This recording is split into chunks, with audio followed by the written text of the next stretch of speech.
What?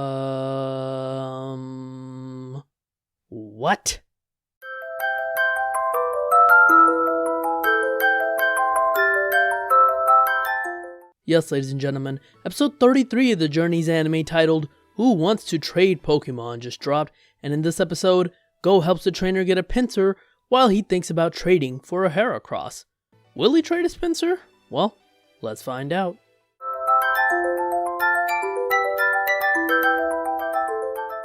I want you to do something real quick. I want you to think of the most basic Pokemon Journeys episode you can think of. Now, list out the essential parts in those episodes for me. Most likely, those things are A. A character of the day, B. Ash doing a World Coronation Series battle, C. Go capturing a Pokemon, and D. Team Rocket hijinks. Ladies and gentlemen, episode 33. If you watch Pokemon for a while, then you know these types of episodes. It's just your run-of-the-mill episodes where the standard boxes for an episode are checked, and that's it. Nothing more than that. I'm not saying it's a bad episode by any means, but it's just so basic that honestly, I really don't have much to say. Professor Cerise tells Go about a trade event going on in Vermilion. There, Ash and Go meet an eccentric trainer named Kuromi, the self-proclaimed Sinnoh Bug Queen. Kuromi receives a notification of a challenger in the World Coronation Series who turns out to be Ash. They battle, with Kuromi using her Heracross against Ash's Pikachu, and Ash is victorious, raising his rank to 890. After the battle, she learns that Go has a Pinsir and Kuromi wants to trade for one of her Pokemon, but Go decides not to. Instead, Go offers to help Kuromi get a Pinsir of her own, which Kuromi agrees to. They search for a Pinsir, even using Kuromi's special food mix to lure out bug Pokemon, only to encounter a hungry Team Rocket who are eating it instead. They fight, and eventually, using Kuromi's Heracross, Go sends them blasting off. Soon after, they find and Go captures a second Pinsir and agrees to trade it for one of Kuromi's Heracross who'd fallen in love with his Pinsir. And that's it. The episode really doesn't have much more than that. Surprisingly though, the episode is probably going to be one of the more important episodes in the series, simply because this is where the Heracross that we see in the intro with Go comes from. If we take the intro team as his main team, then that means he's going to have two bug types on his team, which seems a bit redundant, considering how many different types of Pokemon he has, but whatever, his choice I guess. This episode also had some development, and we have some scenes that we can see Raboot has taken on the big brother role in regards to Sobble, so that's a nice development to see. This episode also has some Easter eggs and mistakes that I can talk about.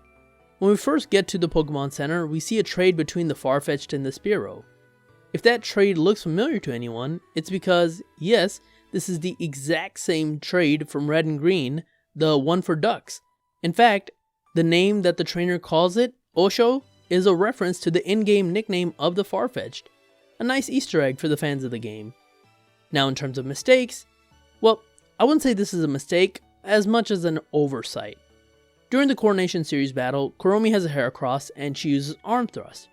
Now, usually that wouldn't be an issue, but in this case, starting with the 8th generation of games, for whatever reason, Heracross cannot use Arm Thrust. So, yeah, her Heracross shouldn't know Arm Thrust here. But again, that's not that big of a deal since it used to be able to earlier. I just wonder why they changed that. The only other thing here to talk about is just that how it seems Morpeko will be a recurring character like many guessed, and its main job seems to be to torment Team Rocket, just like how Jigglypuff tormented our heroes in the first season. And you know what? I like it. I would rather have it be a recurring character instead of a Pokemon they capture, only to throw in their Prize Master and only use once in a while. Speaking of which, I did like the nice fake out in this episode of the Prize Master.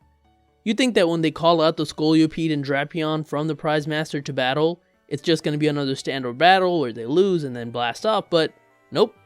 This time, the Pokemon they get out of the Prize Master are bug Pokemon, so when they smell Kuromi's food, they don't even want to battle because they're too busy eating the food that Kuromi made.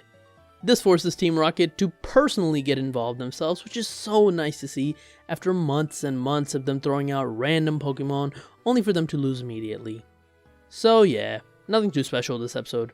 I will say that though watching the preview, I thought the personality of Kuromi was going to be annoying, but surprisingly, it's not. It's done well enough that I didn't find her annoying at all. In fact, you can kinda argue she's kinda charming, so well done on that Pokemon. The only other major thing is that Ash's rank increased, Go got a Heracross, and I'd say go ahead and watch this episode just because I do think the story of how Go got his Heracross is interesting enough. Now, next episode though, I can't wait for that.